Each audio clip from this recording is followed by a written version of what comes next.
Hey, what's up? I'm X, and welcome to the 4 Idiots series where I try to teach you how to do bosses as quickly and efficiently as possible. Today, we're going to do Phosani's Nightmare. Please like and subscribe so that this video gets recommended when people search for Phosani's Nightmare guides. Phosani's Nightmare is a much more difficult version of the standard Nightmare, which I have also made a tutorial on, and I would encourage that everybody go see that because they are very similar.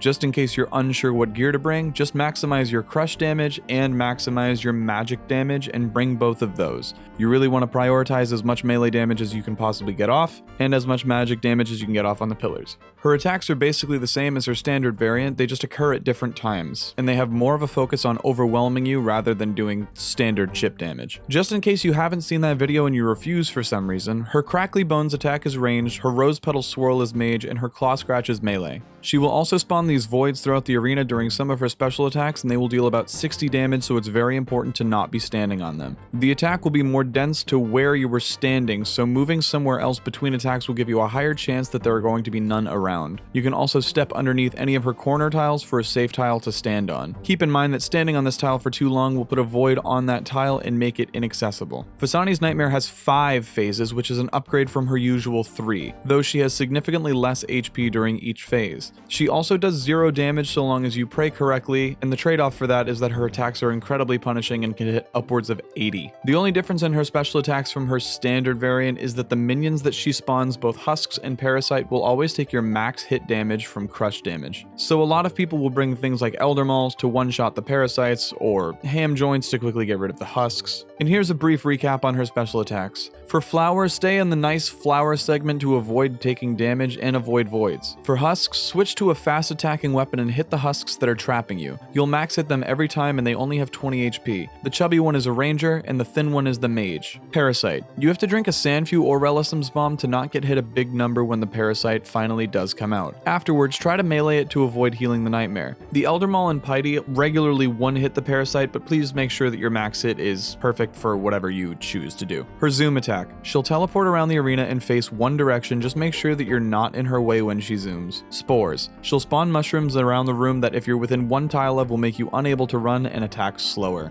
Prayer Shuffle. The Nightmare will make it so the prayer to the right of what you pray will actually be the right prayer. For example, Pray Mage is Pray Melee, and so on. Though she can do whatever special attack she wants in each phase, she will only do Spores, Husks, Prayer Swapping, or Flowers, Parasite, Zoom attack. She will only use these sets in her 4 phases, so if she selected Parasites twice in a row, you can expect that the following 2 will be Husks, and so on. The first 3 phases are exactly what you'd expect. Hit her shield down to 0 and fill the totems with magic, kill the Sleepwalker that appears, but keep in mind that there will be an additional Sleepwalker for every phase, so you'll want a fast weapon like a blowpipe or a ham joint to get rid of them quickly.